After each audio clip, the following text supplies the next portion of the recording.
اعوذ باللہ من الشیطان الرجیم، بسم اللہ الرحمن الرحیم۔ عمران حضرت مریم علیہ السلام کے والد کا نام ہے اور آل عمران کا مطلب ہے عمران کا خاندان۔ اس صورت میں اس خاندان کا ذکر کیا گیا ہے، اسی لیے اس صورت کا نام سورہ آل عمران ہے۔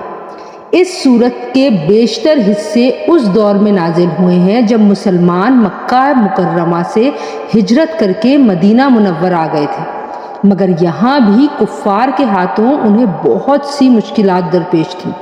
سب سے پہلے غزوہ بدر پیش آیا، جس میں اللہ تعالیٰ نے مسلمانوں کو غیر معمولی فتح عطا فرمائی اور کفار قریش کے بڑے بڑے سردار مارے گئے۔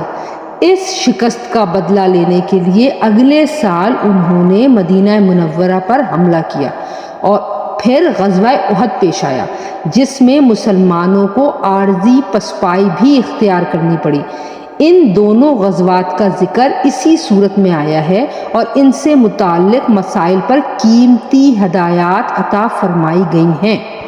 مدینہ منورہ اور اس کے اطراف میں یہودی بہت بڑی تعداد میں آباد تھے۔ سورہ بقرہ میں ان کے عقائد و اعمال کا بڑی تفصیل کے ساتھ ذکر کیا جا چکا ہے اور ضمناً عیسائیوں کا بھی تذکرہ آیا تھا۔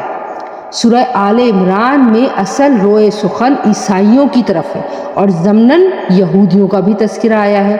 عرب کے علاقے نجران میں عیسائی بڑی تعداد میں آباد تھے۔ ان کا ایک وفد حضرت محمد مصطفیٰ صلی اللہ علیہ وآلہ وسلم کے پاس آیا تھا۔